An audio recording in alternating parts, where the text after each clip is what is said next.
University of Southern Indiana teacher prep They program. went from Calumet up north to University of Hit the whole state. Southern Indiana, excuse me. I said Evansville, that's your rival.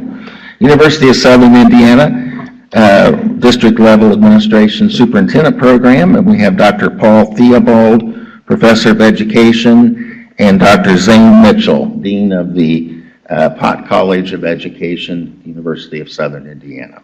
Move approval. I would like to second that as a proud USI alumni. Roll call, please. Oh, No question, did Dr. you move? Yes, I move, but we do Do you have a motions discussion? first, Okay, right? go And then ahead. we have Sorry. discussion? Yeah, I was Okay. just trying to, I was like, you're good, go home. So go ahead. Thanks for being here this morning. I went through all your syllabi, all, was it 80 credits or 60 credits or? 60, yeah. And the rigor there is outstanding. And the question I had was on your internship.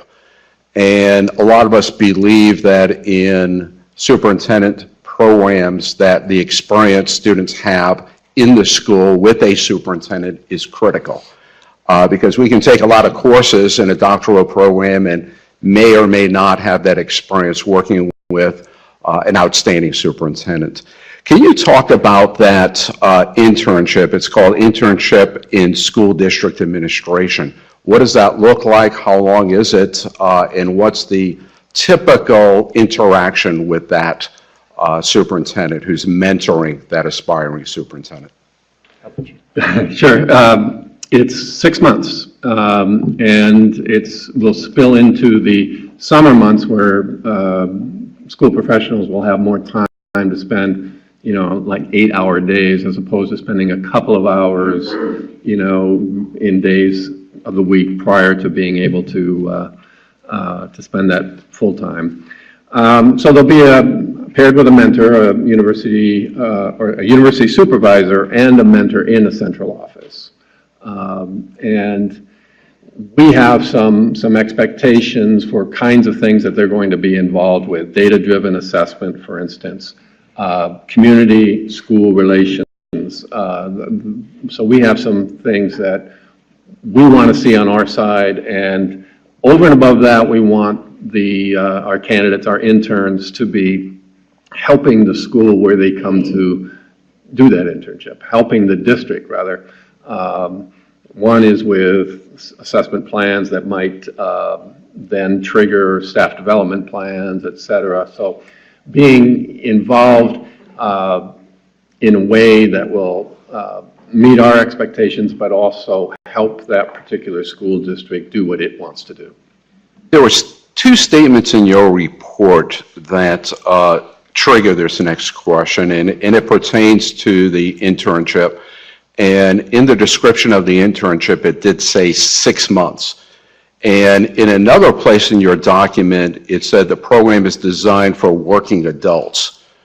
And so as I think about possibly a teacher or a current school principal in a position going through a doctoral program, how do they take 6 months off to do a 6-month internship? And they can, and that's my initial comments were, during the school year, they're only going to be able to collect a number of hours each week. And this will have to be done either before the school day or after the school day, after their full-time commitment as a teacher. Once the school year is over, then they can go on to a schedule in the central office that's a very typical 8-hour day, so that the whole experience adds up to 500 hours. Fewer hours during the school year, more hours during the summer. So it's 500 minimum, you're saying. And is the program going to seek national recognition? Yes, we're for CAPE and the School leadership? yeah, right. And when will that happen, the school leadership part? I'm not so much. That should all happen, I think, with our next CAPE cycle. CAPE just came to visit in October. I guess So I'm not talking about the CAPE, I'm talking about the national recognition. There's ISLIC and there's other organizations. Right. Is that going to happen within a year or so? It probably, We require it, so they will have to seek SPA recognition. So that would begin, the process begins upon approval they would apply, and then they have to have 3 years of data. So 3 years from now is the answer. Okay. The other question I had was on your dissertation, and the superintendent's dissertation may be different than a traditional research-based dissertation. Those of us who have gone through doctoral programs, our dissertation was really heavily researched. And it's a research component that may or may not have an application to schools. And in the venue of action research, where doctoral students do something in a school that brings something good to that school, and so they're doing research and they're helping that school at the same time. Is that the design of your program at the dissertation level, that they're doing action research versus a strict formal research dissertation? Yes. Okay. Yeah, you described it actually very well. Okay. I think that's really important when we look at doctoral programs, that they have a direct application into the schools. And so they're completing research that's actually helping that particular school. And as a practicing superintendent, that's really the job they're doing, is to help the organization. So I certainly support this notion of all that work in the dissertation being applied to a particular school district in your region. Thanks for answering my questions. Dr. Bertram? Yeah, just one question, and I'm very supportive of this proposal. As we look across the state, we have many outstanding school superintendents, and each has an area of expertise, some broader than others, some more narrow. How are we going to get these candidates exposure to other superintendents? You know, one thing to have a mentor, or to work with one district or one superintendent, but do you think it's important to give them exposure to a wide range of views and the way school districts operate around the state? Different school settings, school types. Yeah, I think that's important, and we could address that with guest speakers. I'm sorry. We could have guest speakers to help address that. Not necessarily time within those school districts, correct? If they reside in those school districts, they'd have time there, but initially the internship would not be with those.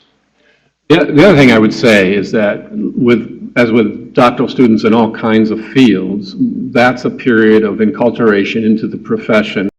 We encourage membership, joining membership, or becoming a member of various professional organizations.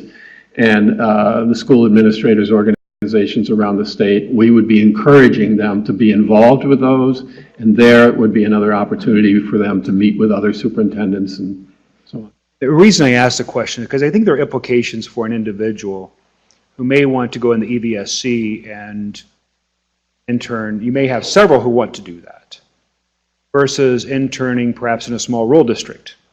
And what are the career implications for an individual starting in a certain place around what their aspirations are? If you want to be an urban school superintendent, then you need to perhaps be and have exposure to urban schools. If you want to be in a rural school, that would be ideal for you to be there.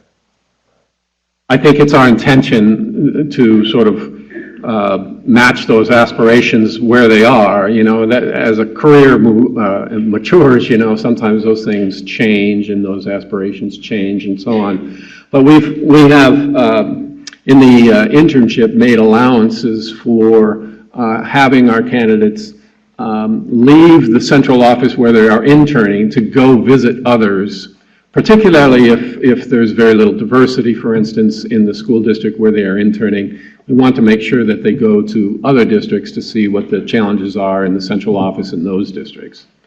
So we have built that piece in, and as I say, you know, we would at every opportunity bring in people who have distinguished themselves in the superintendency to help our candidates, and then encourage them to be involved in superintendent organizations as well. Thank you. I have a quick question. Dr. Yeager? I know the students obviously pay fees. Is mentor, the superintendent mentor, reimbursed in some way? Typically, we do have some sort of reimbursement plan for mentors. I don't know that we've specifically come up with dollar figures or anything like that. But.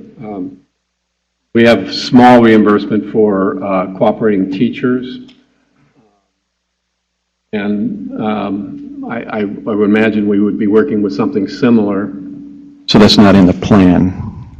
It hasn't been addressed, but it can be. You bring up a good point. Yeah, another concern I would have is in some superintendent contracts, receiving pay during their contracted time may violate their contract. So we need to be cognizant of that as you move forward. Make sure that the mentor superintendent doesn't get themselves in some sort of a jam. So that might be a question you might ask as you seek out mentors, because that could potentially be a big problem for the mentor. Thank you. Thank you. Roll call, please. Yes. Yes. Yes. Yes. Yes. Yes. Yes. Yes. Yes. Yes. Yes. Thank you. Thank you. Thank you. Thank you, Mr. Bogan. Next item on the agenda, and then we will be breaking item E, resolution recognizing Beech Grove City Schools, and I do believe this is coming from INTAS, and I saw Dr. Cole. And the Beech Grove team, sorry. Most important people. Good morning. Thank you for allowing us to once again come to you with a school district to be recognized for their teacher evaluation process. I want to just note that this will be the 8th district, I believe, that we brought to you for recognition as an exemplary district. And what I want to mention here is that we at INTAS have always believed that it's a process, not a model. And so the 8 districts we brought to you include districts who've had RISE, Modified RISE, Danielson, a couple of locally developed plans that were created at the local level. Another thing I just want to mention is that I believe this law was passed in 2012, and I think it's really important to note that these districts continue to do this well. And it's a really important statement that I want to make. So I bring to you Beech Grove City Schools, and I'm proud to do this. I want to mention a few things that are in the resolution, and then I'm going to turn it over to Steve Baer, who says he has an hour speech for you to follow. We'll take it after the meeting. So, first of all, they've met all the criteria that INTAS has for fidelity of implementation. They have exemplified a supportive, collegial, and transparent system to guide the implementation and support staff. They are a district that has provided time for teachers and administrators to discuss sections of the rubric, leading to greater rubric fluency. We also, as INTAS, when we do this implementation review, we ask for a survey of all staff, and our survey is fairly thorough. And as a result of that survey, we look to see whether staff feel that it's been implemented well and their satisfaction. And on the part of Beech Grove, there was high satisfaction with all aspects of their implementation and their evaluation system. And finally, the BGCS teacher evaluation system was an early TAP adopter and has since designed their latest evaluation plan called the Career Development Model to incorporate the fundamental aspects of the TAP system. I will now turn it over to Steve Baer, who will introduce his team. Good morning, Superintendent and Board. Thank you for having us today. It is a great honor to have this recognition. As the Assistant Superintendent, it's great to have my support of Dr. Kaiser from a financial standpoint and a philosophical point. It is one of the pillars of our foundation, and it takes the entire team believing in this in order for it to work effectively. Also, I want to introduce Principal Walters, and she's one of our principals that implements it with fidelity in our district, which makes it so successful. As Dr. Cole mentioned, it is something that's, all of our principals believe in, and I think the findings of our staff would support that also. So, as a person who implements these programs for our district, it's very exciting to have that buy-in from our entire district and, that financial and philosophical support of our team. So, do you have any questions today? But if not, otherwise, I just want to thank you for that recognition and in honor of our school district and our staff. And, our goal is to improve student achievement, and we believe this program, our career development model, does that. So, thank you. We appreciate you being here, and for all of you, I know you are doing some really good work in Beech Grove, and we appreciate it. Liz, you're coming every month, so you become part of the family. But we do appreciate everything you're doing, and we commend you on what you're doing with teacher evaluation. It's an important piece of what we do, so congratulations. So do we need a motion to accept the resolution? So moved. Second. Any other discussion or comments? Roll call, please. Yes. Yes. Yes. Yes. Yes. Yes. Yes. Yes. Yes. Yes. Thanks again. Congratulations.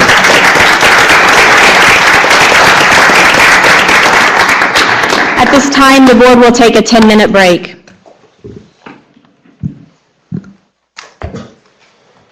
Okay. What's up next?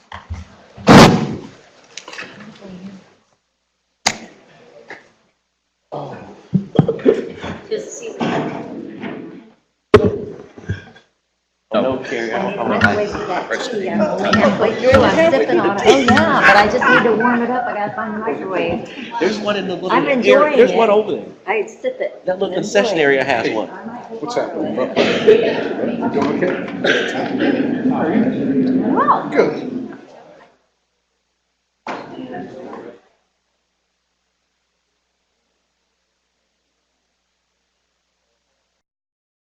Trying to give them the opportunity to earn a high school diploma, meeting that need, but if essentially not giving a grade exempts them from the accountability system, correct?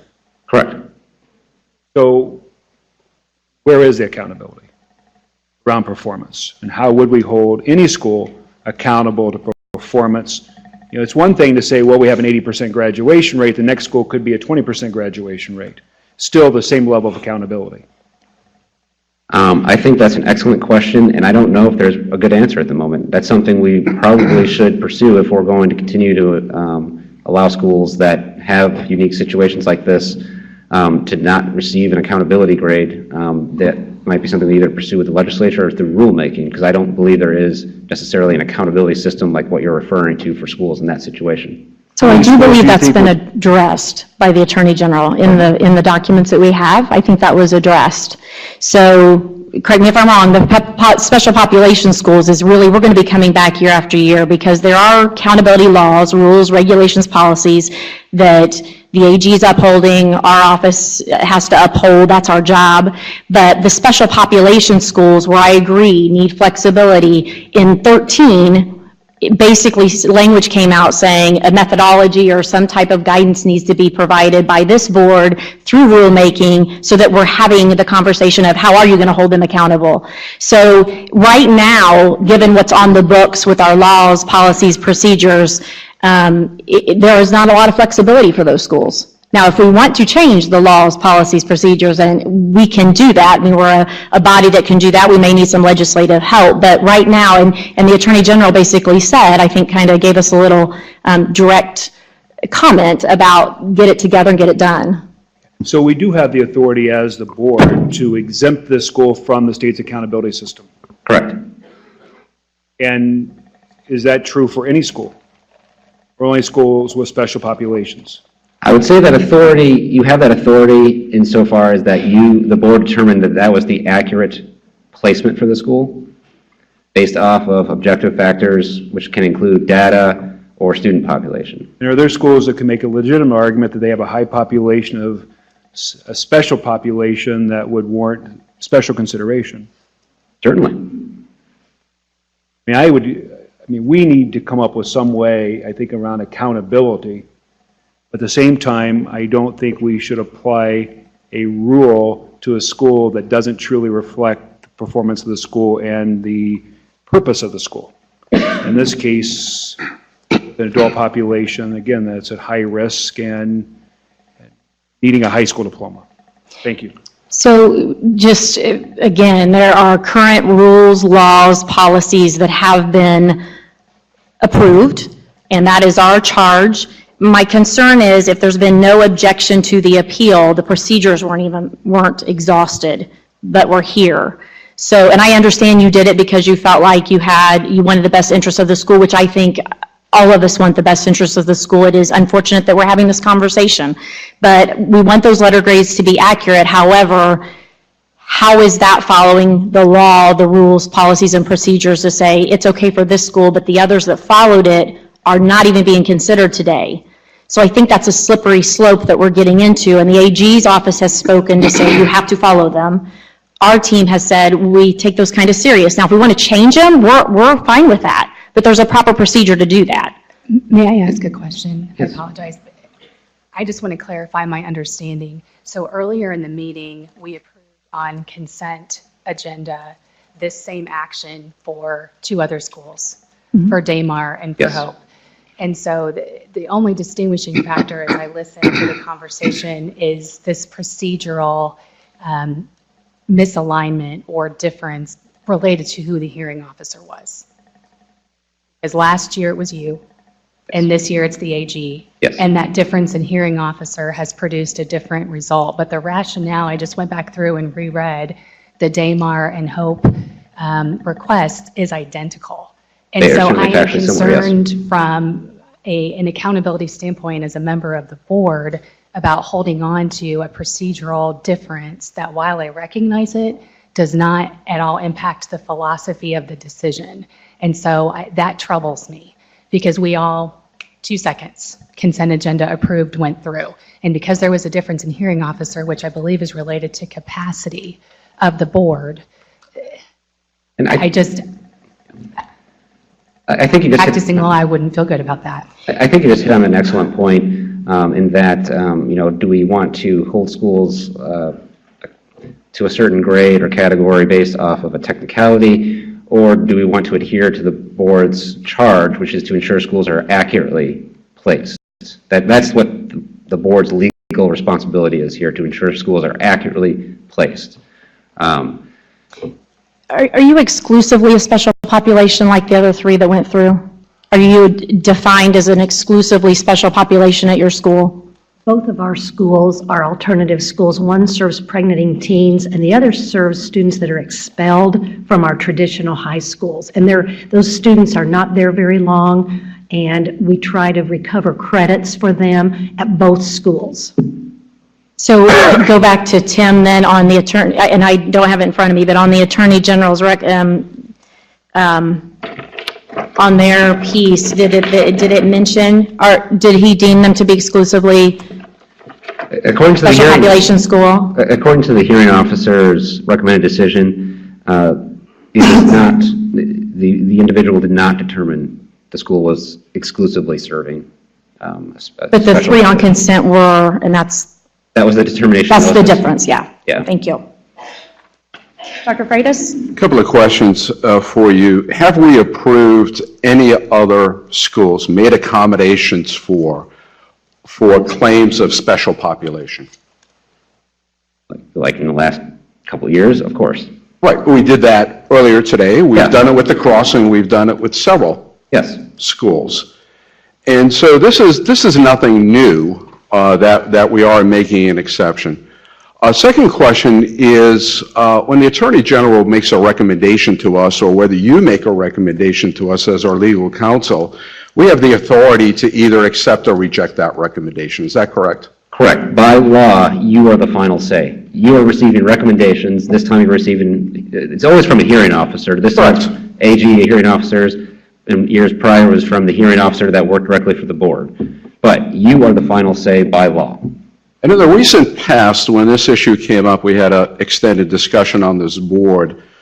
There was some discussion about us creating a definition of special populations and a set of criteria so that when a school claims to be a special population school, we could apply the definition and set of criteria against that board agreed to standard. Yes. And have we done that? We have not yet done that.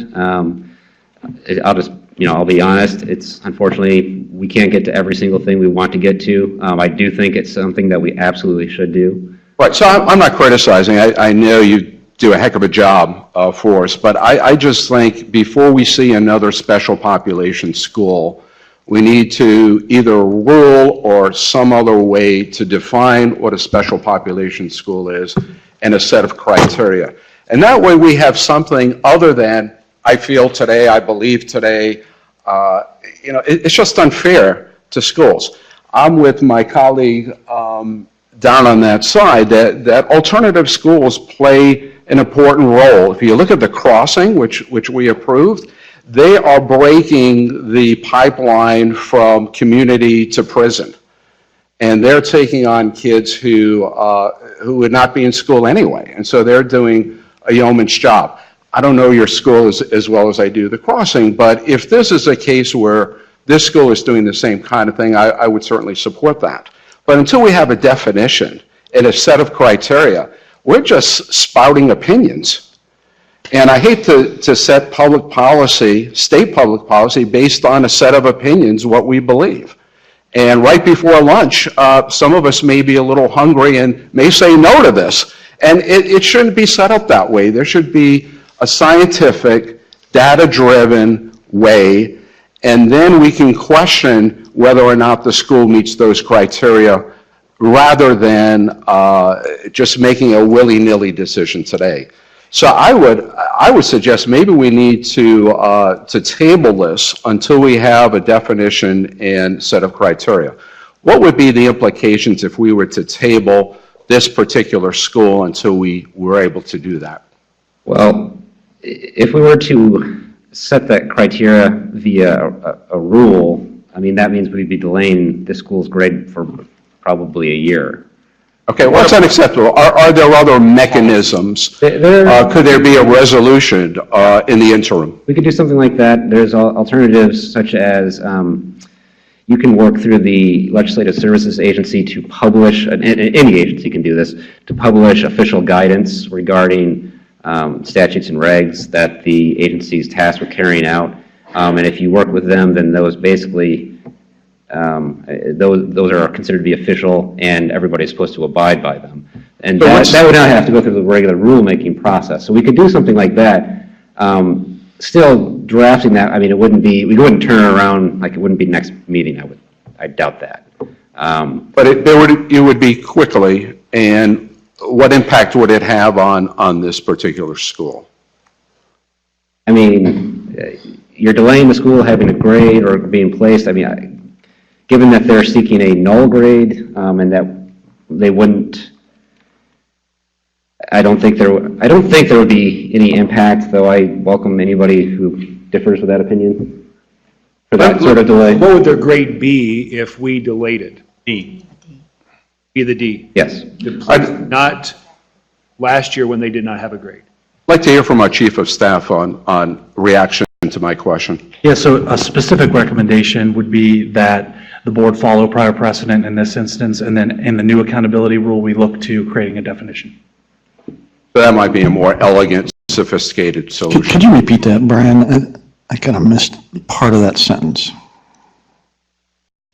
So my recommendation would be in this instance to follow how the board has placed this school in the past. And that if the board wants to look at a definition of special population, then looking at that via the new accountability rule that we've already initiated going forward. Thanks. So for me, some of it is fairness. If this was a school we have not considered before, then I might look at it differently, but they've already gone through this cycle 1 year, and this morning, we've approved some schools, as Katie pointed out, that are in the same circumstances. So I'm having a hard time justifying a no on this, where we've already said yes this morning, we've said yes to other institutions, because we don't have a definition and a set of criteria. So I agree with Brian's proposal that we should certainly, as quickly as possible in the rulemaking process, insert definition and criteria and not penalize a school, I think, unfairly because of this. And under Brian's recommendation, that would mean that that new definition would apply for the accountability grades that are assigned next year. Correct. So we mentioned fairness, and I will say I appreciate the work that our schools do that are serving, whether it's complete special population or partial or however we're going to define that, because that is the difference. But I will say, regardless of the work, it is important, and I think that the accountability does need to be looked at. I am concerned about the thousands of schools who are under our current Indiana rules, laws, regulations, and policies that aren't having this opportunity today. So I think we just have to keep that in mind, because that goes back to, they didn't know they had this opportunity. Gordon? First off, I agree with your comments as well as Dr. Freitas's. I think very important issue. I think we can help provide guidance going forward. I don't know that I'd necessarily tie things up today by tabling or anything like that, but I think it's really important for us to provide some additional clarity, and whether it's through rulemaking or whether it's through the board adopting a policy via resolution that just provides guidance to the world of where we, what we're thinking in terms of how we make decisions on these issues. I think it'll be helpful for everyone. Absolutely. I mean, as the hearing officer who looked at these last year, having that additional guidance would have been great. I have a question. What do we have? Oh, Dr. Yeager. I want to make sure I make eye contact with the Booker T. Washington people. I support your effort, okay? My issue is with practice, procedure, and protocol has changed without notification, and that's my concern. That practice has changed, and if it's as simple as business action items to consent agenda items, and I agree with the other end of the table that, we've already approved, and Dr. Freitas, thanks for your questions. My concern is practice and protocol and procedures, and we need to get a handle on this as a board, because we can't just make decisions as different issues are presented to us. We have to have a practice, a protocol, and a procedure. Those have been established, and we're going different directions without notification to the 11 people along this board. That's my concern. But Booker T. Washington people, thank for what you do. It's a unique clientele that you're working with, and I'm sure having success with. And I know that those students and their parents are appreciative of your efforts. Do you have a comment? No. Dr. Bertram? Yeah, just one last question. Be clear. Last year, the school did not receive a grade. Correct. They were not placed. Was the school informed of laws, rules, and regulations that would suggest that this year they would receive a letter grade based on board action a year ago? Because last year, this board agreed to not place them with a letter grade. I mean, they would have been aware that they received a no grade because of their appeal, and that the accountability system would remain in place and they would potentially receive a grade going forward. But the appeal was granted under our current laws, rules, and regulations, correct? Correct. So has anything changed this year that would suggest otherwise? And legally, no. We change our procedures as a state board? Actually, we have somewhat in that, and I remember standing up here with Leanne a little under a year ago when we talked about how we were going to revise the appeal procedures to streamline them to make them even better, which we were able to do. And I actually think we had a very good and efficient process this year. So those processes have changed slightly. So the process is we have a hearing officer, right, correct? Yes. That piece is new. So that piece is not new. There's always been a hearing officer. So it's who we who we will at the Attorney General's office. Yes, because we have the statutory authority to bring on additional. So then you get your determination, and you can either let that sit, or you can have an objection to the hearing officer. Yes, And that's the procedure. correct. I make a motion to approve. Second. Some more discussion.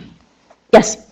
So did Booker T. Washington receive in writing the appeal process from when they were denied by the AG's office? I don't want to speak for them. That's really a question directed for school. I mean, I can say that I was copied on an email that was sent to a representative of the school. We appealed the one time. We didn't appeal a second time. Why? We appealed one time. And our appeal was denied. At the AG's office. Were you aware that there's an appeal process that could push you to this process? And I apologize for you to be the test case of what we're trying to do here. Were you aware that there was an additional appeal before the State Board of Ed, and did that come to you in writing? I do not know if I guess we just assumed that the appeal was the final decision. So the answer is no. I have a question, if I may. We assumed the appeal was our final appeal. Okay. Is there anything in the request at this, for this year that is different than the request from last year that all 11 members voted for? I'm sorry, can you repeat that? Is there anything different about this year's request than last year's request? Their appeal, I think, is essentially the same, yes. Okay, and that was supported by all 11 members 12 months ago? It was 9 members at the time, but all 9. I apologize. Okay. Tim, Oh, yes. I just have a follow-up procedural question related to this, to make an analogy, if we're talking about district court, court of appeals, Supreme Court, right? The State Board of Ed is the Supreme Court, the law of the land, and decision-making.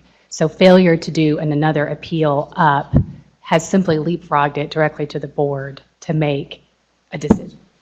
I think that's an interesting and accurate analogy, yes. So again, I struggle to understand the merit of an argument that failure to appeal to an intermediary authority when the law of the land can make a decision to expedite and have a final ruling is of no consequence.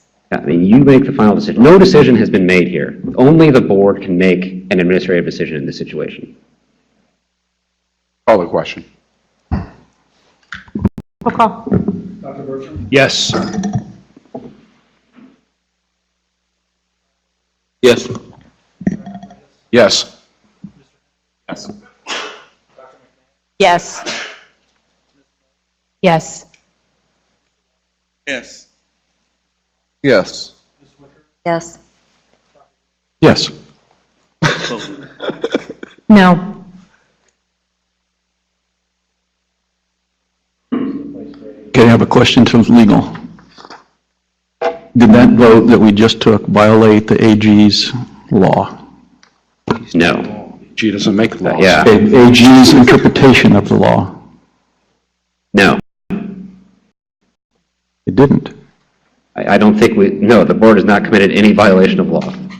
The AG's is a recommendation. Correct. To the board. We approve or disapprove, and that has the effect of law, not the AG. If I may, for a point of clarification, this is not an official Attorney General advisory opinion. Right. That's a totally different thing. This is a recommendation from a hearing officer who works for the Attorney General's office. There is a very significant difference there. I agree. So let me rephrase. The hearing officer's opinion followed law, correct? Yes, as I mentioned, he accurately summarized the law. Okay. So if the hearing officer's opinion follows law, and we just voted, and I voted for it, and let's ignore what this hearing officer said, did we violate anything? No. You using your authority, have voted to place a school in the accurate category according to your judgment. That's your legal responsibility, accurate placement. Okay. Congratulations. The Booker current T. accountability system. I'm sorry? Under the current accountability system. Would you define that correctly? Yes, though. Thank you. It's the board is required to accurately place if there are, but there could be, and can consider objective factors that might I understand. be relevant for that consideration. Thank you. So I believe we can move on to McLean. Sure. So I will turn that over to the McLean representative.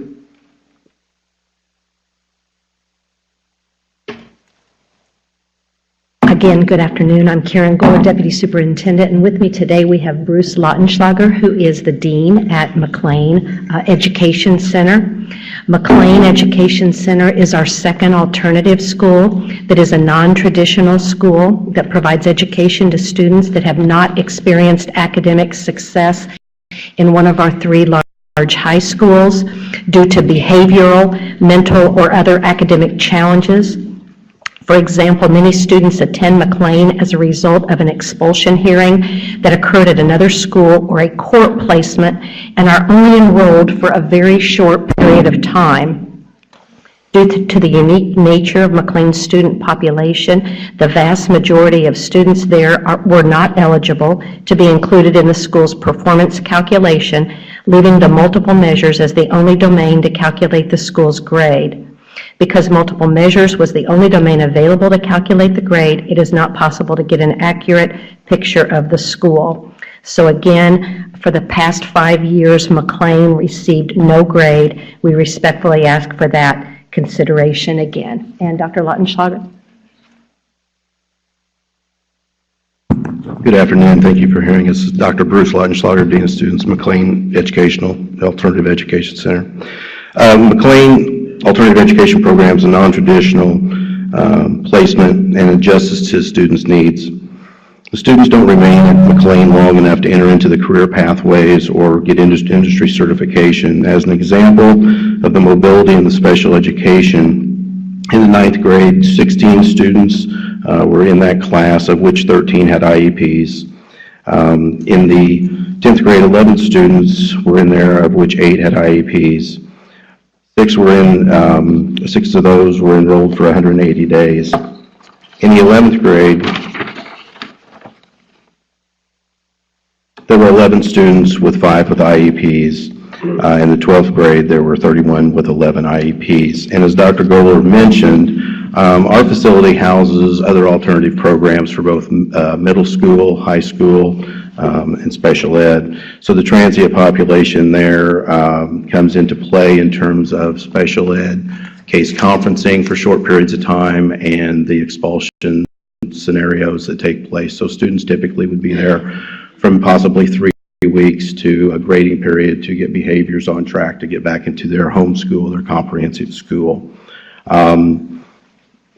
The basis of what we do on a daily basis is, as she said, credit recovery, taking students as needed with the issues and trying to recover credits and getting them caught up with their cohort. Thank you.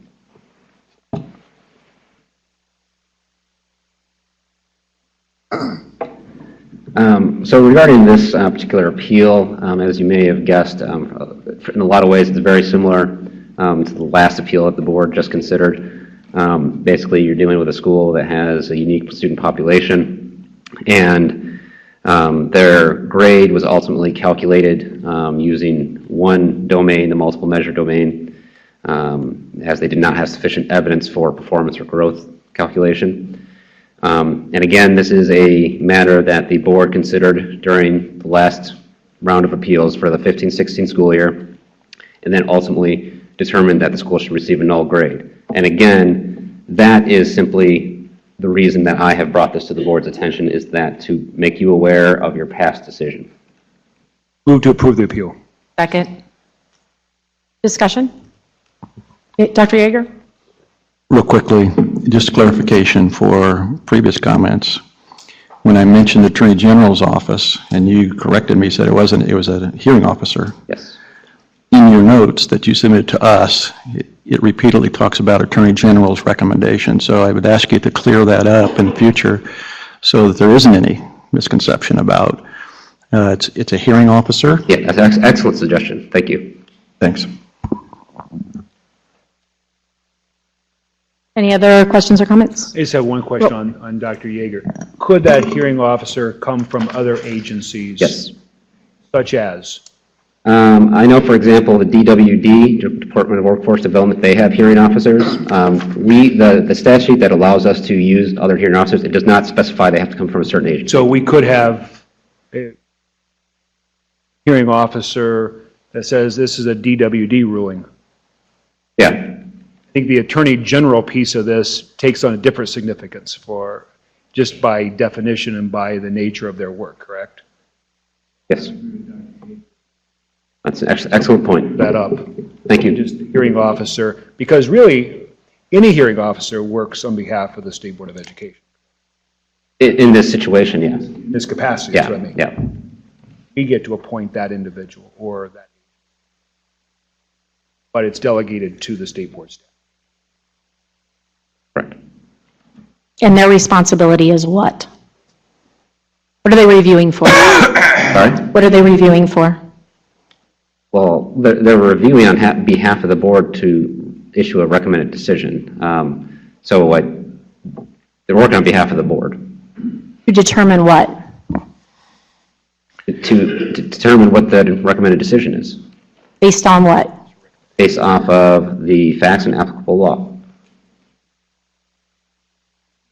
To uphold the law? Well, hopefully any hearing officer would want to do that, yes. Yeah, thank you. Question, did we violate any law in the past yes vote? No. No law, no statute, no regulation, no anything legally? No, you have not violated anything by that vote. I have a question for the Chief of Staff, again. Based that you are attorney prior to taking on a Chief of Staff role, what's your recommendation on this? Is it consistent with what Tim has said? My recommendation is that you follow the advice of your attorney that is directly responsible to you. These are recommendations, whether it's an attorney with the AG's office or anywhere else. As we all know, attorneys can disagree. You get a recommendation, and then our staff reviews it, legal staff reviews it, and you have the reasons in front of you, and I would encourage the board to follow that. As we discussed in the previous approval, you will work with board staff in putting forward a set of definitions and criteria so we're not in the same predicament again. Is that Certainly, correct? and we're almost there. I mean, the current rule does talk about special populations. Right. We're just going to go a step further. Okay, thank you. Yeah.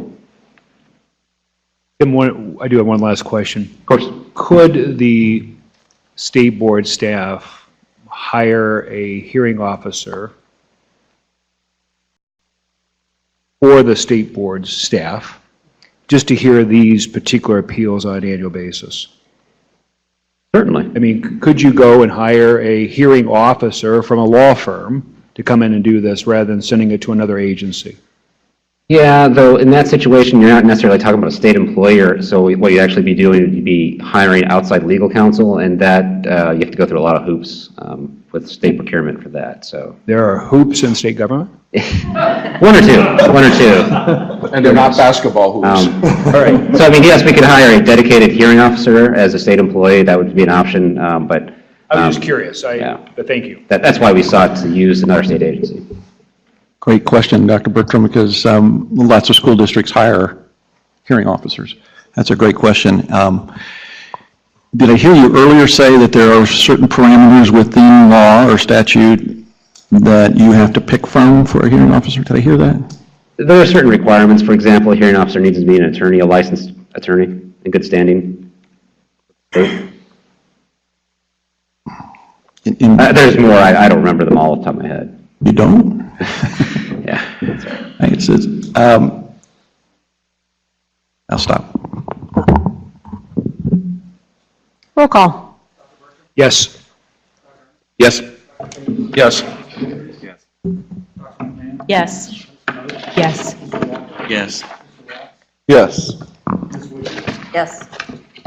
Yes. No.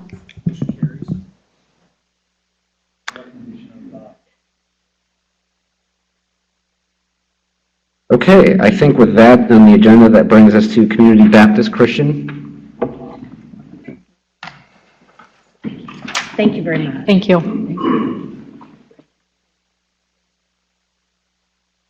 So again, we have a representative here. I'm going to allow him to give a presentation, and then we can go into the actual appeal. Good afternoon, ladies and gentlemen. I will do my best to keep this quick for you. I am Jeff Vaderkooi from Community Baptist Christian School in South Bend, and we are a small, independent, non-public school. What I'm here today to do is ask to have our A to F grade be reconsidered also. I want to try and answer a couple of questions that I've previously heard. We did receive our results. We received a D. The interim administrator that we had at the time filed an appeal. The appeal was denied, and then that's when I stepped in and became the interim administrator.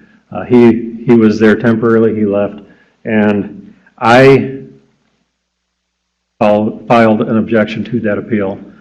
Through the written notices that we got from the Board of Education, there were specific instructions on how to handle that process, and I followed the process. And I submitted everything in writing. We have gone through a lot of turmoil in the last 5 years as a school. We fall under the umbrella of a church, and our church was without leadership, and we lost approximately 400 members of the church. With those members leaving, that also took a lot of students out of the school. We have a high school now, 9th through 12th grade, of about 36 students. I also heard accountability mentioned. We are a member of the Indiana Association of Christian Schools. They hold us accountable. We are accredited through the American Association of Christian Schools. They hold us accountable. We are a school of choice, receiving vouchers. Department of Education for Indiana holds us accountable. We submit the data as we are supposed to. We have had in the past, we've had some difficulties with that because of internal personnel issues, and I'm not going to apologize for that because that's our issues. But we are also held accountable by our parents. I have a school board who holds us accountable. So we are moving forward. Everything that we do, we are learning, we are moving forward, and we are doing the best we can. As I looked at the accountability report that was given to us, of course, the 10th grade growth domain and performance domains are zeros because we didn't have the proper amount of students being looked at.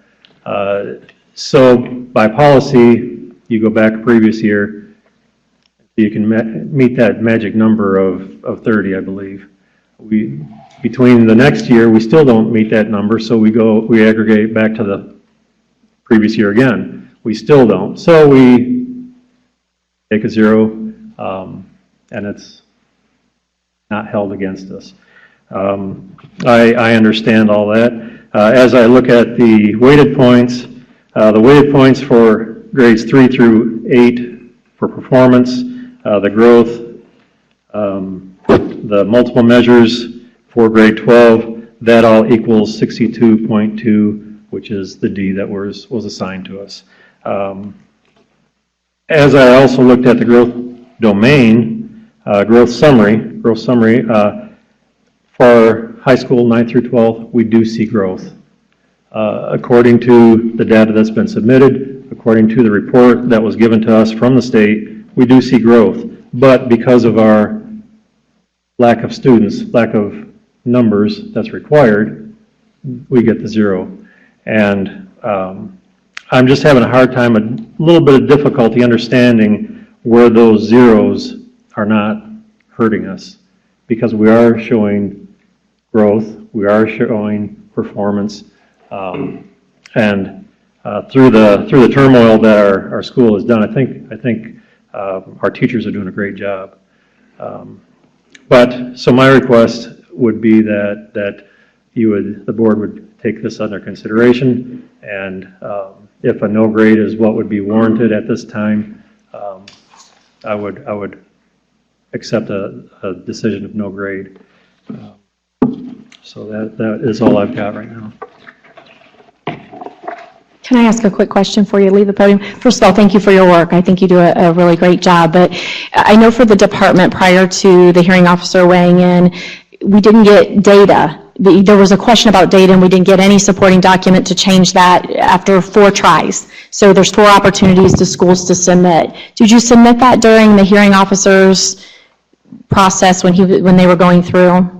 Did you finally get the documents in? I don't know if, because I thought that was closed already. I thought once it was closed, you can't resubmit it. There's certain time periods that data can be submitted. And I've been there for 4 months now. So I'm kind of jumping into this in the middle of things. So I cannot So you're not say- real sure if your data was considered for the appeal or not? I don't know that it was considered for the appeal. Okay, thank you. Can't answer Thank you. that. When you have a quick question, you had did you attend the hearing with the hearing officer, the appeals hearing with the hearing officer? Did you personally attend that? No, we submitted in writing our appeal, and then you got your response? Got the response, and then the appeal that we got said if we don't agree with the response, then we could object, which is what we did. And you sent a letter to staff saying we object? Yes. Great, thank you.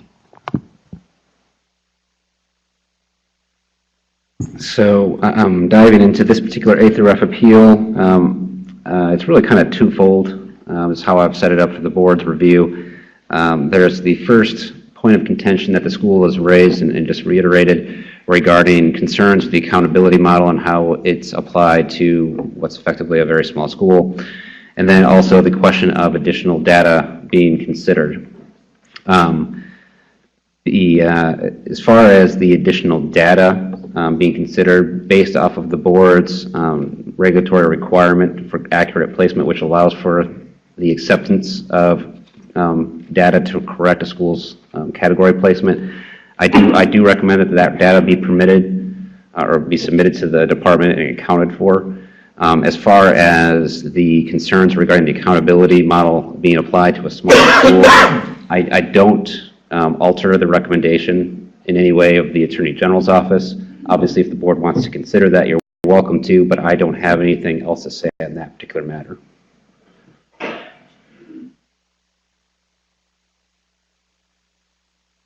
Getting a lot of interesting looks, so. On the small school number, there is a statistically significant number in order to calculate that would be fair to a school to give them a letter grade. And is that the argument that's being used, that there's not enough students? Is that one of the points? Unless you disagree, that's my understanding, but I don't want to speak for you. Yes, sir. That's and because it goes, you have to use the aggregated policy. Then at that point, it's no longer an annual grade. I understand. The second point is there a question about the timely submission of documents in this case? My understanding from reviewing the materials is that there's not a question that the materials weren't timely submitted. It's a question of whether or not the board wants to ensure that a school's placement is based off of the most accurate information that is available. So it's my understanding under law, we have to consider all of the data points in calculating a grade, because the statutory requirement is we issue accurate grades. Right. And if we don't consider all of the data, then how can we put forth an accurate grade for that school? Is that Yeah, and sort of that's the the argument? same discussion we had last year around this time, that the board's primary concern was ensuring that the school's category placement was based off of accurate data. So if we took the additional data and applied that to this particular school, would their grade change as a result of that? I'll be honest, I don't know the answer to that, and my recommendation would be that the appeal be granted so far as the data is concerned, and that the department take that into account and then recalculate the grade as necessary. I mean, that seems logical to me, that we do it in two steps. We collect the data, recalculate the grade, and then give them the grade whatever they earned. To not consider that data is not fulfilling our statutory responsibility of providing accurate grades. So unless I'm missing something, it sounds complicated, but it seems simple. I would agree. So what we're voting on today is the board staff recommends the appeal should be granted regarding the request to correct the graduation cohort data. Thank you, Dr. Freitas, for asking that question. So as we look at that, that's all we're approving today, is submittal of additional data? Yes, and if that changes their grade placement, then correcting that. But until that data is accounted for, I can't tell you the answer of whether or not it would. And we don't know that yet until the data is included and we can make that determination. Yeah. Right? So what would be the final decision is that the department will take into account that data, and if the data changes the grade, it's reflected in the department's record. So if it does change it, are we automatically changing the grade? Yes, if that data changes the grade. Do they come back and say, okay, here's our additional submission of data, and it changes our grade, now we want to change grade? Is this a month away decision? No. What will happen here, if the board were to approve this recommendation, is simply that the school would provide the data to the department. That data is incorporated. If it results in a change, that's the grade that's reported. Okay. Because right now, it's embargoed, so I mean, nothing's out there right now, so. Contingent upon the data as far as what their grade's going to be. Yeah.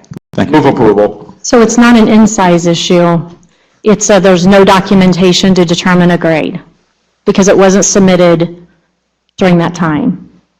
It would be a size issue, because the high school 10th grade, we receive 0 for all the data because we don't have enough students. Do we have other schools that size that get a grade?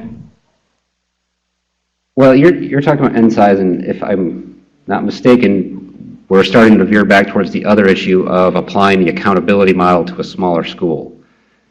The only recommendation I'm making is that to the extent that the school has additional data that was not accounted for whatever reason because it was submitted late, that data should be incorporated into the school's grade calculation, and if it results in a change in your category placement, that's what's reported.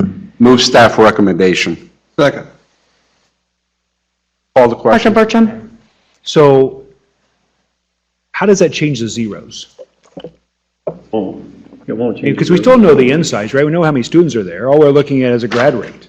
Right? And it doesn't change any of that. So the argument that you were making is that the 0 is what resulted in the grade and not having enough students. Yes, sir. So submitting additional data isn't going to change your end size, right? Correct. So what effect would that have? The effect is long-term, potentially, here, because this data it builds on itself. So every year, if the data is not correct in year 1 and never gets corrected, then down the road, that could remain an issue for the school. That's why I'm recommending that as far as there is additional data that should be incorporated that goes to the school's calculation this year and future years, that data should be accounted for. So it's possible that once this information is submitted, if it's submitted, that the grade could remain a D or an F. Exactly. That's possible, yes. And you're fine with that? I'm not okay with that. No, because we will never have 30 students in the 10th grade. What if the grade's a B? Are you okay with that? I would be okay with that. But I'm also, I'm also okay with. The inside doesn't matter, right? As long as you get the grade you want. I am also okay with a no grade. Point of order. Point of order. Roll call, please. Point of order. I still had a comment on the question. Tony. Thank you. I think this is one of those situations. We'll allow Tony to ask a question. Thank you. I think this is one of those situations where. Could I have Chief of Staff or legal counsel comment on a point of order, what should happen at that point? So, this is one of those situations where, no, it hasn't been acknowledged by the chair, so I'm going to speak.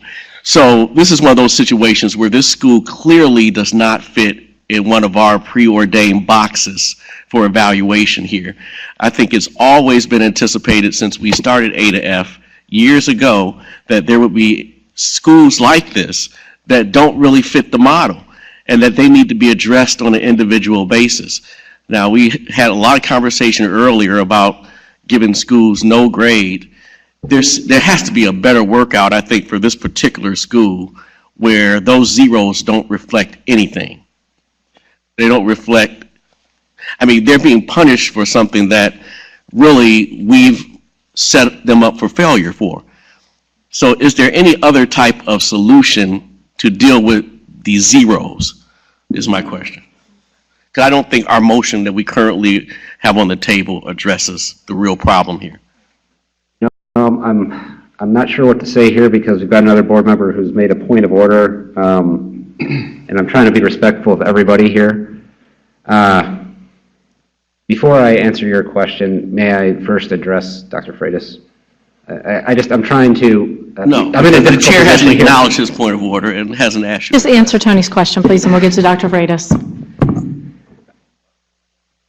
Are we following, we're following board policy, point of order has precedence over everything else. And if the chair does not wish to call it, then I will ask for the roll to be called for the point of order and call the question. All right, so the chair's done none of that, so please answer. So let him finish the question, or the answer, and then we will vote. Finish the answer, please.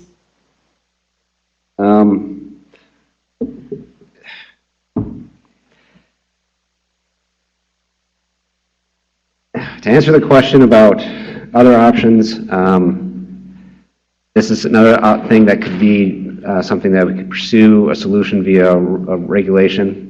There's not currently a solution aside from what the school has requested, which would be a null designation. Is there an option for a partial no grade? Tony, we're going to have to move on. Thank you, because he did answer your question. Roll call, please. Wait a minute. Doesn't his point of order, doesn't he have the right to say what his violation of the rules is, what he says? I think they say, I just looked it up. He has the right to identify the rules that he thinks are being violated. Brian? Right, Dr. Freitas? Yes, that's correct. And I was asking for a call to question, and that was ignored, so that's why I was asking for a point of order for clarification. Dr. Bertram, he called on you. We're voting on just clearly the submission of data, correct?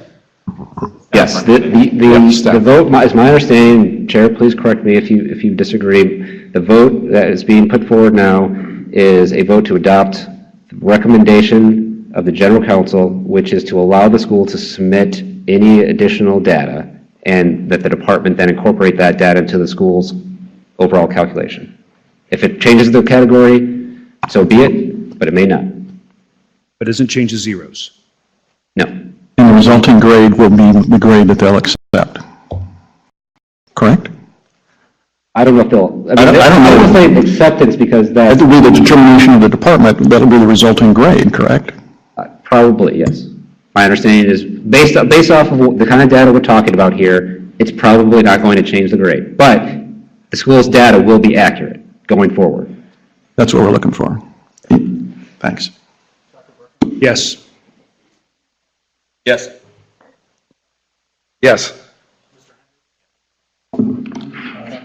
Yes. Yes. The unsatisfactory resolution, yes. Yes. Yes. Yes. No, and it's not that I don't want your grade accurate, but there are a lot of schools in the same situation that we are not having this conversation with, so. East Noble High School? Before we go there, I want to be really clear. that they do not have enough students to determine a grade. At this time, correct? That's correct. May I clarify that? They don't have enough students in 10th grade for that calculation to be made. They have 3 through 8 students, which was the basis for their grade. So their grade does not accurately reflect the school's performance because we don't have the insights. Well, are you talking about overall or are you just talking about 10th grade? I mean, I feel like we need to be clear. Talking about whatever goes into the calculation of the school grade. So they do not have sufficient students at this time to calculate or to provide a calculation for that 10th grade cohort. Yeah, an overall school grade can be calculated. So should they have a grade? Or are they in a similar situation as some of the other schools we've heard from today that... So I think I can clarify that the distinction there is there's N size for these domains, and there's a distinction between not having enough students in that domain size, and in that instance, then we aggregate backwards in prior years. And if you cannot, and if that doesn't result in a sufficient N size, that's the distinction, I think. So in this case, there were enough students to aggregate backwards to get to that N size. Said there were. Yes. Not for 10th. Not for 10th, but you're aggregating backwards. Correct. Yeah, there were, overall for the school, there were sufficient students, just not for 10th grade. There were 12th grade, 3 through 8. Sorry, I'm not talking into the microphone. I'm not suggesting it's the perfect solution, but right now we have what's available. Your opinion, does the accountability system fit this school in terms of the way we provide grades? I mean, from a legal standpoint, I think the answer is they have the sufficient data overall. Now, as a policy matter, does it fit? That's a different question that I'm simply not qualified to answer.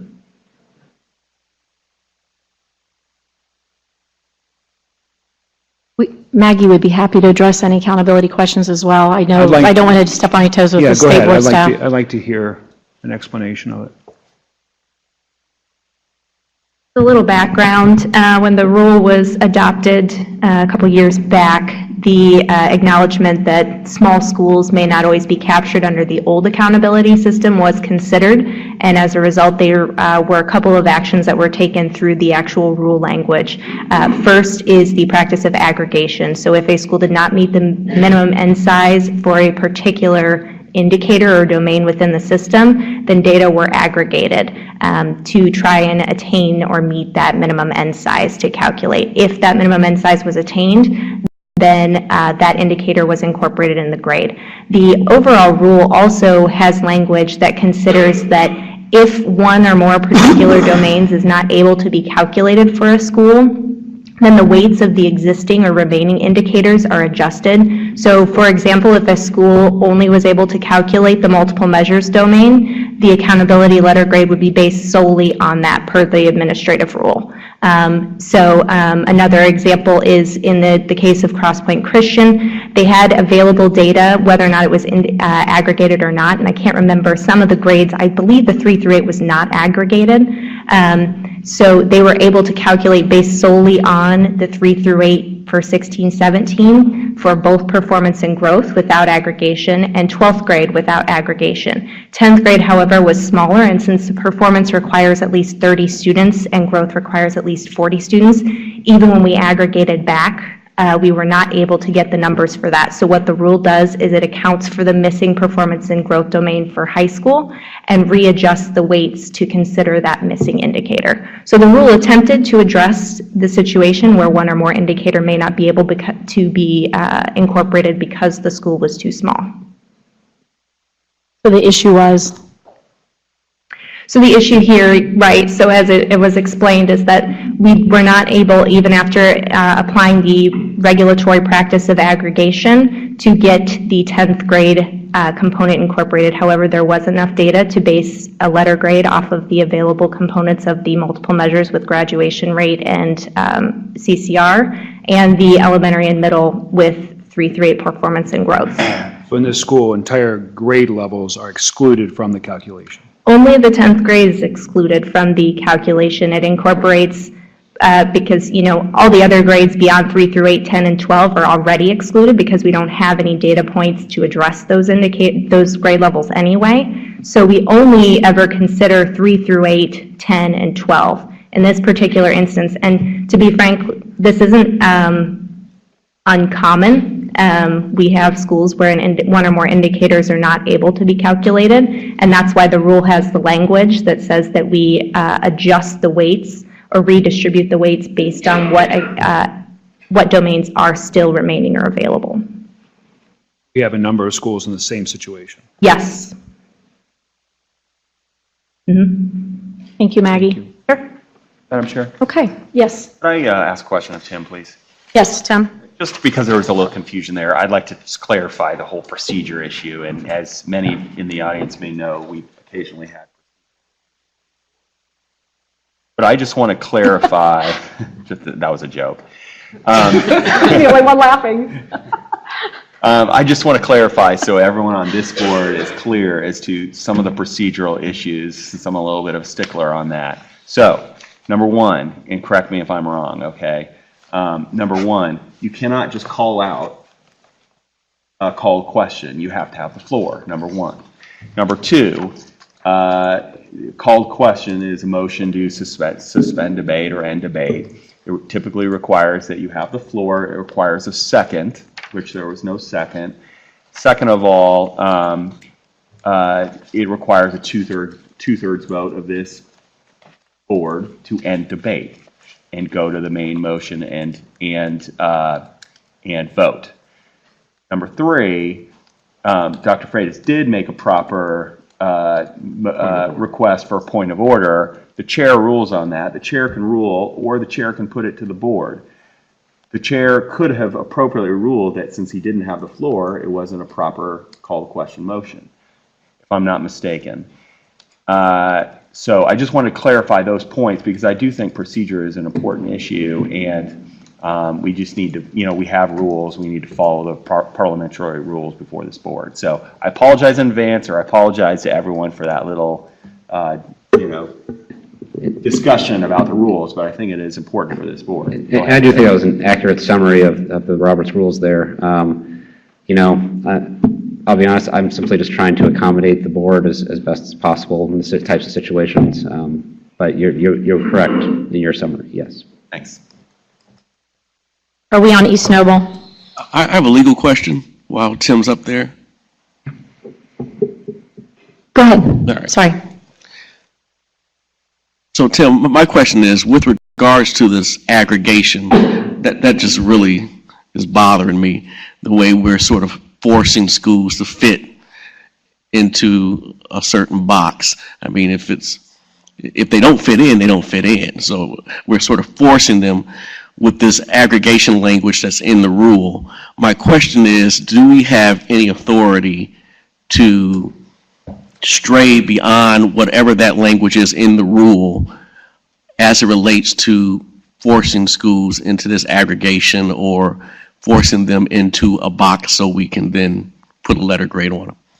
So, to answer that question, as I've mentioned today and when we had appeals last year, the board's authority, legal authority when hearing and considering these appeals its authority is to accurately place schools based off of accountability data and other objective factors.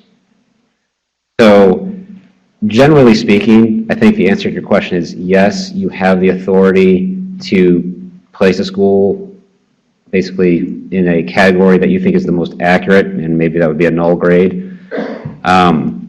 But as what's been pointed out today is that you have to be very careful to do that if you don't have any other set criteria that you're following. And that's why, I've actually already talked to Chad over here about we're going to have something about special student populations next year. So the answer to your question is generally yes, but I think it's something that the board has to be, very careful in how that's applied. Well, I hope we do have that in place for next year, but if not, I would encourage all the districts or schools to appeal, because personally, I think that none of them should be forced into this aggregation. And if you have a special circumstance where you don't fit into one of our boxes, it should be a no grade just across the board. And I don't care if that's 100 schools. Thanks.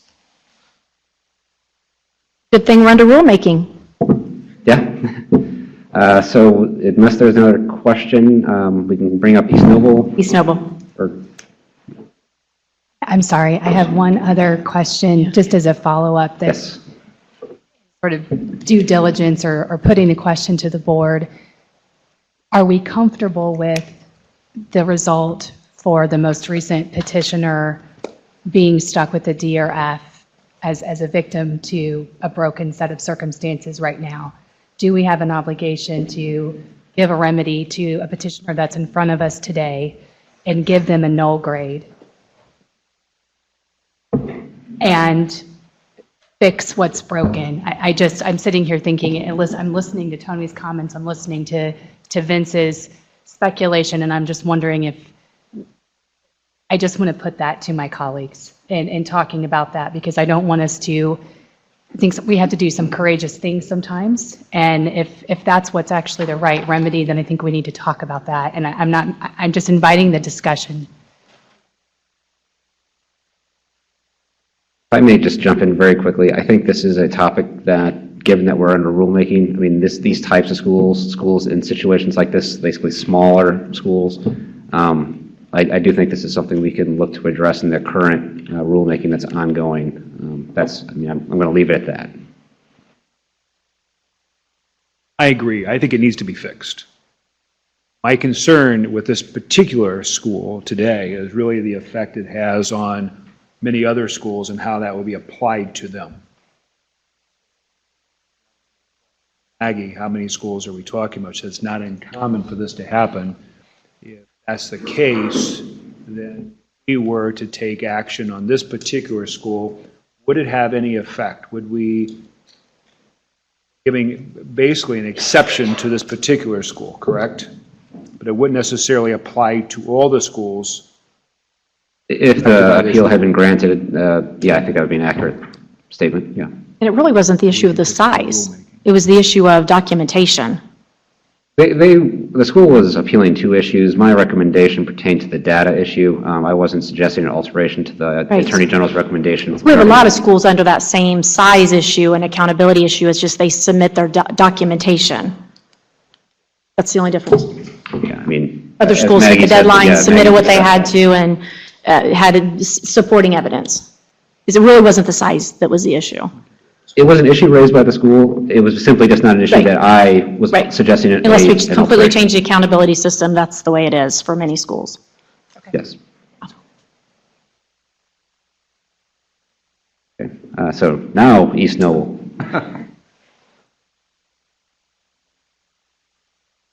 Good afternoon. My name is Becca Lehman. I'm the Assistant Superintendent for the East Noble School Corporation. I'm here on behalf of East Noble High School. So just a little bit of change, nothing, we're a little different in this situation. Our issue and the reason for our appeal is 6 foreign exchange students were left on our graduation rate, which would change our high school letter grade from a B to an A and our school corporation grade from a C to a B. We acknowledge that we missed the audit deadline due to a misunderstanding in communication with the department on behalf of several staff members within our corporation. And when we acknowledged that fact, we began conversation with the DOE and several staff members from January to April to try and resolve that misunderstanding and a correction of our data. At that time, we were told the data could not be corrected and that our final option was to go under appeal. We filed our appeal was denied. We filed an objection to our appeal based on precedent, and I'm here today to request that East Noble have an opportunity to have a school grade and a corporation grade that accurately reflects the data of our students. Move to approve. Second. Any questions or comments? Roll call, please.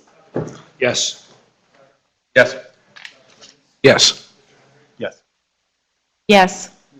Yes. Yes. Yes. Yes. Yes. No. And I then have a request. Thank you, I'm sorry. I wasn't blowing you off, sorry. Thank you.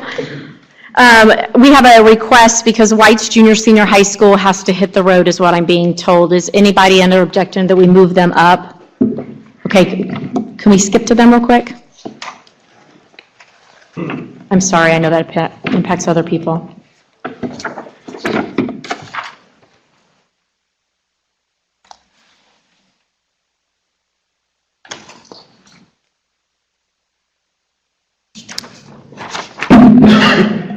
Good afternoon. I'm Troy Friedersdorf, Principal of White's Junior Senior High School from MSD of Wabash County. I have with me Superintendent Mike Kiefaber and Senator Andy Zay. First off, I'd like to thank you for your service to our school families and communities and the opportunity to speak to you this afternoon. We're here to ask you reconsider the decision to issue White's Junior Senior High School a failing accountability grade and to remain consistent with the previous year's ruling, where under the same circumstances, we received a no grade. White's Junior Senior High School serves a very transient, at-risk population. The majority of our students enroll with us due to their court placement at White's Residential and Family Services, and approximately half of them receive special education services. Last year, we served just under 500 students from all over the state of Indiana and issued 65 diplomas. However, only a small percentage of those students were enrolled with us for the entire school year. In case you were not able to read over the objection letter that Mr. Kiefaber submitted, I would like to share part of it with you. Last year's hearing officer, Brian Murphy, was presented with similar aggregated data under the same accountability system and ruled that only using the multiple measures domain did not accurately portray our school, and the F grade should be changed to a no grade. In rendering his decision, Mr. Murphy took into consideration the transient at-risk population that White's Junior Senior High School serves and how the mobility of this population impacted the performance and growth domains as well as the multiple measures domains. The transient population of White's Junior Senior High School is well substantiated by the no grades it received in the performance and growth domains each of the past 2 years. The mobility of the same transient at-risk population is what limits White's Junior Senior High School's ability to enroll students in AP, IB, dual college credit, or industry certification programs at the beginning of a school year and maintain their enrollment until one of those criteria can be met in one of the 4 areas to satisfy the CCR requirement of the multiple measures domain. In addition, I would like to add that the therapeutic and treatment needs of the majority of our students also greatly restricts their ability to enroll in these different educational program options. Our desire, and I speak for myself as well as my school staff, our desire is not to be exempt from accountability, but it is to be graded fairly based on the challenging population we serve. Some of the 65 diplomas we issued last year were to students who returned to us at the age of 19, 20, 21 years of age, who finally realized the importance of completing their high school education. However, we do not receive credit for those very important success stories under the current grading system. Until the accountability system accurately assesses our work with a transient at-risk population, we ask that we once again receive a no grade for the 2016-2017 school year. And on a personal note, I would be happy to serve on any committee or in any capacity to define what special circumstances are and also to come up with measures for us to be held accountable, because we do believe in the importance of being held accountable. Move to place you on a committee. Second. I make a motion to grant this appeal. Second. Discussion? Well done, sir. I appreciate your testimony. Senator, thank you for being here. I know you have a busy schedule and you'd like to say something, so. Can I ask you a quick question before you leave, or I can ask Senator Zay, but I don't know if you want these questions. So my first question is, so it was determined based on multiple measure domain only. Correct. And you were determined not to be, I hate this, but an exclusionary special population. Correct. So you were under the same accountability system. Correct. Thank you. Hello, Senator Zay. Hello. It looks like you and I have a little work to do. I'm here today as a constituent representative. This school is in my district, And to say that White's is an F school is kind of an understatement. Anybody that goes to that school has seen failure, has felt failure, and has experienced failure in their life. The interesting thing is the kids are in that capacity, but I would say the staff are all A people. I think you guys have discussed time and time again today about how to find situations like this and how we can fit them in the accountability boxes that work for us. And even within the parameters, which I think are important that you mentioned, you have to be careful because I think sheep will always get outside that fence. Some of the situations, the addictions, all the challenging things that you face at a place like this, and I think in the first school that was up here earlier, they're doing yeoman's work. They're filling a gap in between some of our traditional education. Choice is here. Choice is here and amongst us now, and there's nobody in the area that would choose to go to White's school. There's actually another public school that Mr. Kefauver manages right there on the property, essentially, and any of his students would relish to go to that. But these kids are sentenced. It's a residential place. It's a very difficult environment. And we know that exists throughout the state. We know we're fighting it through opioids and many other issues. So certainly, I would request that you grant their request today, but that we get together, I think, Superintendent, and figure out a way to have a better solution for this going forward. Because I know that their time could be better spent back in the district, helping Whites do what they can do, helping Northfield and Southwood be successful. And to come back here every year, this is what will be at least their second appeal, is really not a good resource of their time. Thank you. Before you leave, I just want to give a shout out to you because you have been very good to work with the department, and I know too with your local schools. You've been one to celebrate schools and have luncheons and celebrate teachers and administrators, and so you have been very education friendly. So I want to commend you and just let the folks here know how much we appreciate your support. So thank you. Thank you very much. One other comment. If you haven't visited White's, take the opportunity to go visit White's. They do remarkable work there. It's been a decade and a half since I've been there, but I do recall that it's just remarkable what you folks do. So with that, just going back to the memo that I provided to the board members, once the Attorney General's office the hearing officer's recommended decision was issued, I simply point out that the board was presented with this situation last year and chose to grant the appeal for a null grade. And that's where we're at today. Obviously, their circumstances haven't changed.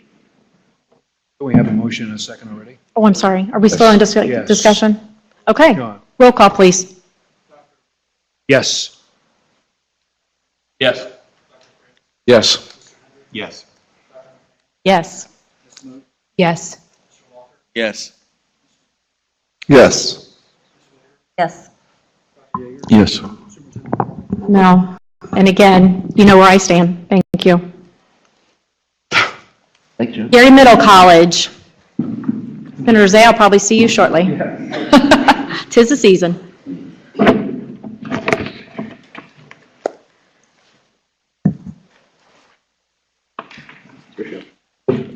My name is Kevin Teasley, founder of Gary Middle College.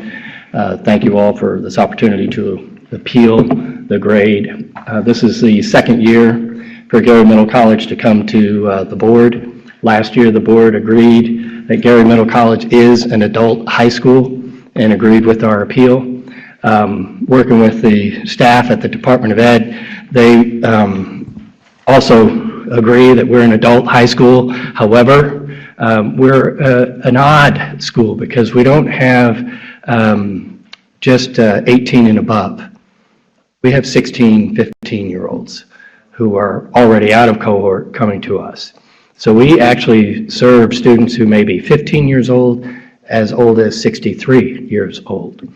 85% of our student population in 2016-17 were over the age of 18. We had 237 students, 202 were over the age of 18.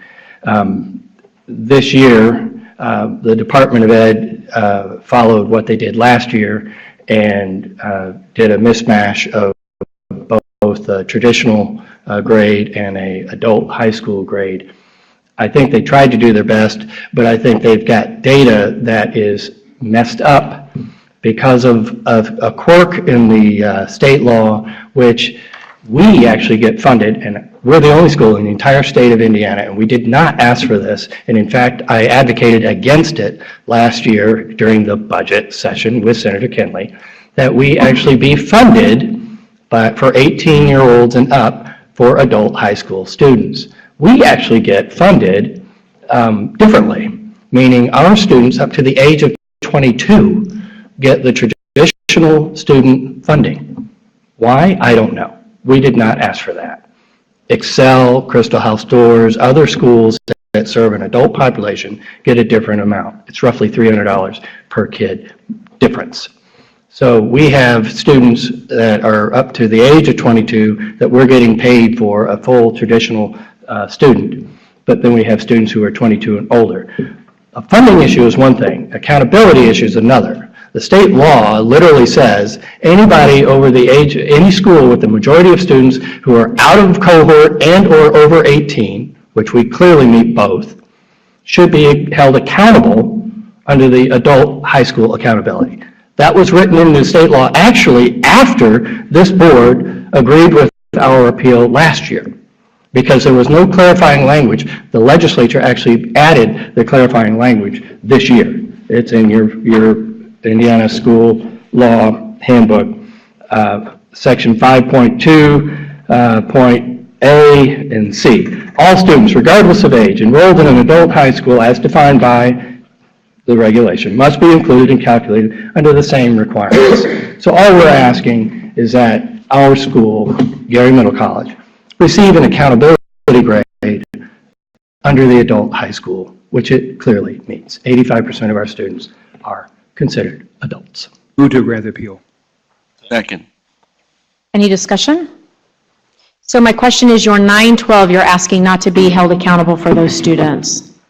No, I'm asking you to follow the law, which says if a majority of the students are over 18, the school should be held accountable under the adult high school accountability. That's the law. That's what I'm asking. I understand that. I'm just asking about your 9 through 12 students. That's all I was asking you, sir. How do you want to help? You can provide a different model if you wish for 32 students. We had 237 students, and 202 were over the age of 18, so that means 35 students were 16 to 18. And you have an interesting... By all means. Yeah, you have an interesting dynamic there, and I understand that. Yes. So just follow the law. That's what I'm asking. Any other questions or comments? Maggie, do you have anything to add on that because of the uniqueness of that, so it gives them a better understanding? I hate to put you on the spot. I think a couple things just to provide a little clarification from the department's perspective. The official data that we had submitted from the school had the 18 and under population at 21.6% and the over 18 population at 78.4% for the 16-17 school year.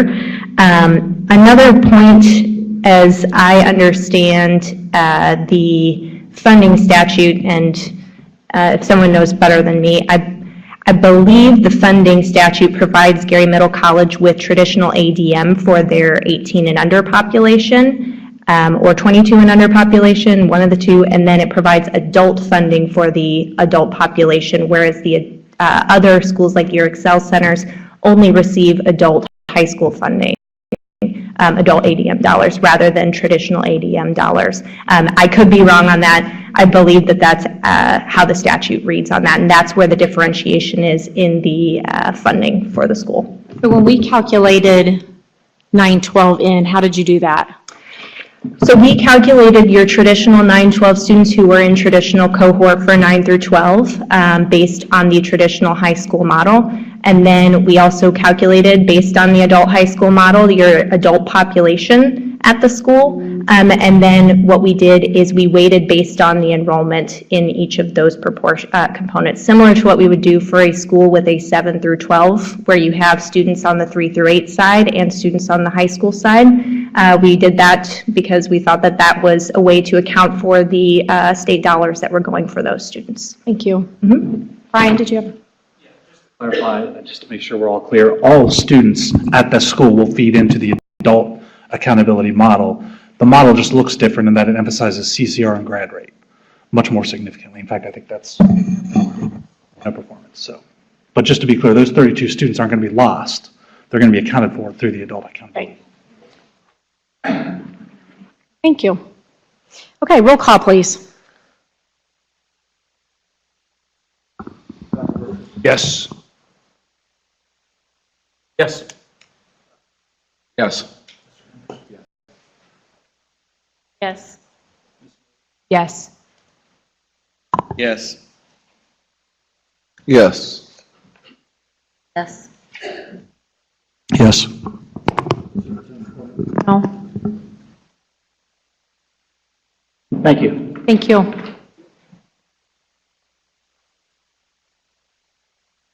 I think that brings us to Paddock View Residential Center. Is that the next one on the agenda?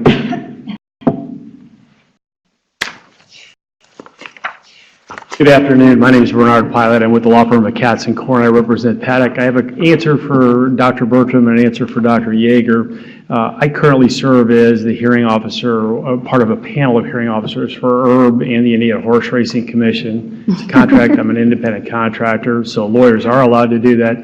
Your question about qualifications by statute, in addition to being an attorney, you have to be in practice for 5 years or more. So I'll be quiet. Let Mr.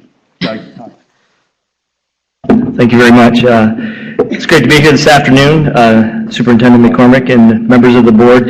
I got to really give credit to Mr. Friedersdorf.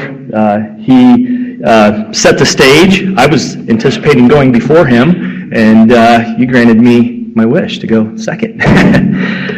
We're very similar, other than a couple unique characteristics. We are to a residential placement center.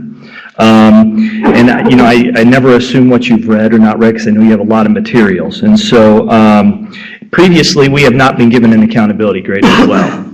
I don't know why that might be prior to me. I just started in August, other than we've received a null grade. As I got into the position, started getting up to speed and getting access to materials, and we received an accountability grade of an F. It was only calculated on the graduation rate. And so I wanted to share that with you. Just so that you're aware, Paddock View Residential Center is a freeway accredited independent school. We currently serve 15 counties in addition to Grant County, where our facility is located. Paddock View was established in 2007, and we serve youth ages 10 to 19. We have 24 male beds for the residential program. We have 16 female beds for the residential program. And then we also have 10 shelter care or emergency placement beds. All of our residents are adjudicated and placed by the courts. They are referred to by the Department of Child Services and/or the Probation Department, sometimes dual. During the 16-17 school year, 72% of our residents were placed in our facility due to the probation system. 28 were placed in our facility by DCS. And prior to the current school year, many of our residents would be dual placement, but we didn't track that until this year, realizing how important it is to know that. We just tracked primary placement instead of dual. It is not uncommon for our probation referrals that are placed with us to be placed with us as a step-down program from the Department of Corrections, and hoping that we can, they can see some success in the integration back into their home or wherever they decide that, the courts decide that they're to be placed. There are times that, unfortunately, as we work with our kids and our residents in the treatment, they just aren't able to comply with whatever we ask them to do in the rules and policies. Unfortunately, they have to be detained, which is unfortunate, heartbreaking.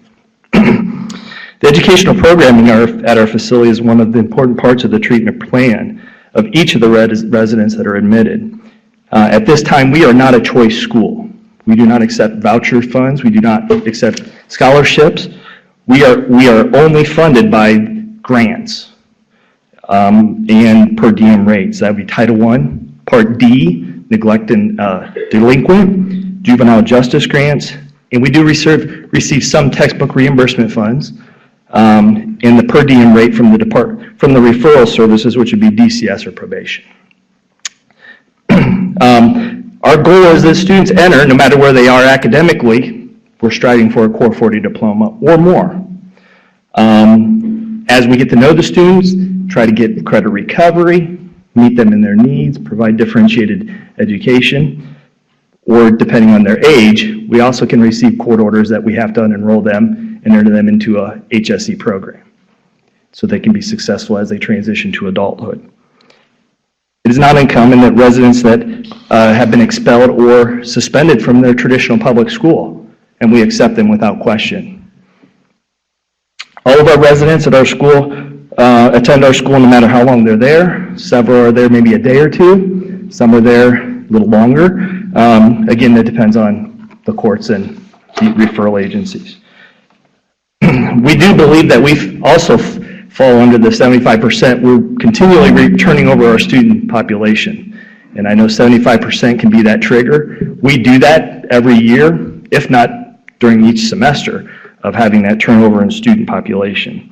And so due to that uniqueness of that student turnover, the only domain that was able to be calculated for us was the graduation rate, which was 38.5%. We as a staff at the residential center and as a school staff, we don't take our jobs lightly.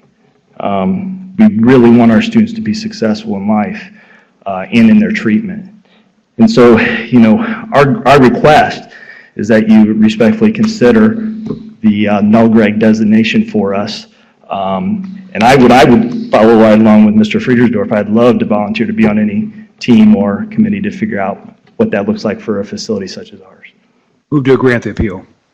Second. Any discussion?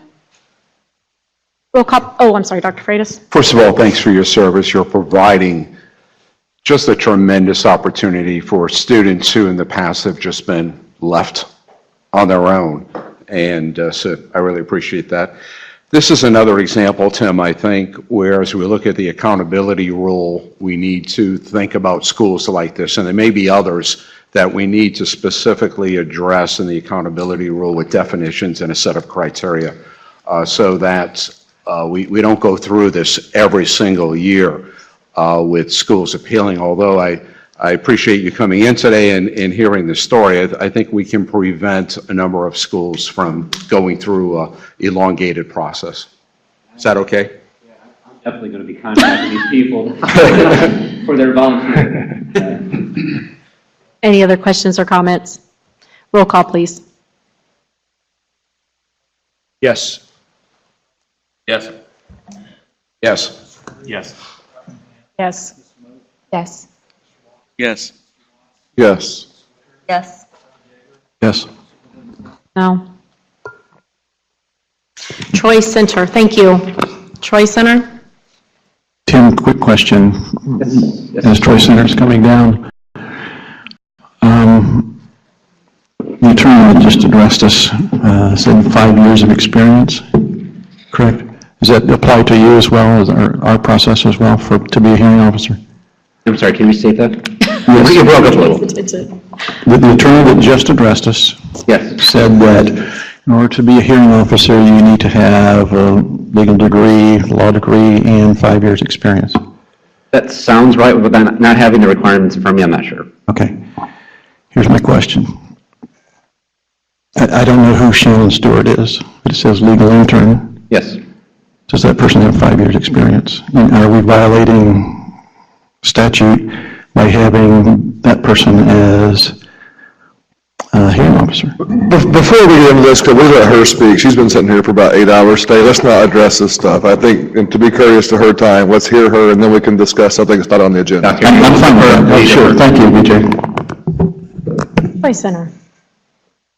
I'll keep it short. A lot of what's already been said today applies to Troy Center, obviously, as well. We're an alternative school. We're a very small alternative school. We have about 40 students currently. Those students range from 6th to 12th grade, and so they don't all fall in that 10th grade or in the middle school elements that we can assess for. And so that certainly applies to us. I think more specifically what's different about us is that under Indiana Code 20-19-2-10F, it lists that, I think it was a rule probably specifically put in place for the crossing. We've worked pretty closely with the crossing and we're very similar to the crossing. But that it says that we should, I'll summarize. It says that we should not have been placed in or given an accountability grade because of our contracts with local school systems. So just to kind of briefly explain how we get our students, we take students who, for one reason or another, are not thriving in a traditional classroom. So we want the students that don't have good attendance rates, aren't passing I-STEP and ECA the first time around, and aren't necessarily graduating within 4 years. We're approaching local school systems and saying, we can serve those students in a really specific way and in a really successful way. And so we have a lot of success with students, but like others have said before, a lot of our students graduate at 19, 20, 21, 22 years old. We don't give up on those students. We're not gonna send them, and we take those students from other schools who unfortunately have to give up on those students, for lack of a better word, because those students are not being successful. We take those students that are not gonna meet any of those accountability grades, and we try to improve. And so as attendance rates improve, as they're passing I-STEP, and as they've recovered credits and they're back on track for graduation, a lot of those kids transition out of our school and back into a traditional classroom. That's the goal. And so on our data, it's never going to look really pretty, because as they start to succeed, we're transitioning them into other classrooms a lot of times, or they're past the point of 18 and they're graduating later. And so because we fall under that statute where we're taking students from public schools under contract, we don't believe that we should be assigned a grade at this time. So that's the basis of Move to grant the appeal. Second. Any discussion? I know the issue with your school was basically contractual. And so I would encourage that just get clean. That's an easy cleanup that would avoid all of this. So submission of one, and preferably one that's signed, would be great. So that's an easy fix hopefully on your end, and then hopefully that will avoid what we're doing today. So I appreciate you coming. Any other questions or comments? Roll call. Yes. Yes. Yes. Yes. Yes. Yes. Yes. Yes. Yes. No. Thank you. Is that, Well, I know we got out of order, so I'm like, No, that was the last one to my understanding today. okay, So now I we're can going to address yeah. Dr. Yeager's question. So I guess the first thing I should do is clarify. In this particular situation, with this memo, I was not acting as the hearing officer, and the legal intern was not acting as the hearing officer. It's common practice for legal memos submitted by agencies or by, I guess submitted by an agency to acknowledge the work that our legal interns do for many administrative agencies, which has been our practice in the past as well. So as far as acting in a hearing officer's capacity, Ms. Stewart was not. Neither was I. I was simply acting in my capacity as the general counsel when I wrote this memo for your consideration. So who was the hearing officer? It would have been an individual at the Attorney General's office. I don't remember which person wrote that particular decision. There's a signature on each of the documents. It's, The hearing officer. The last page. yeah, it was one of two people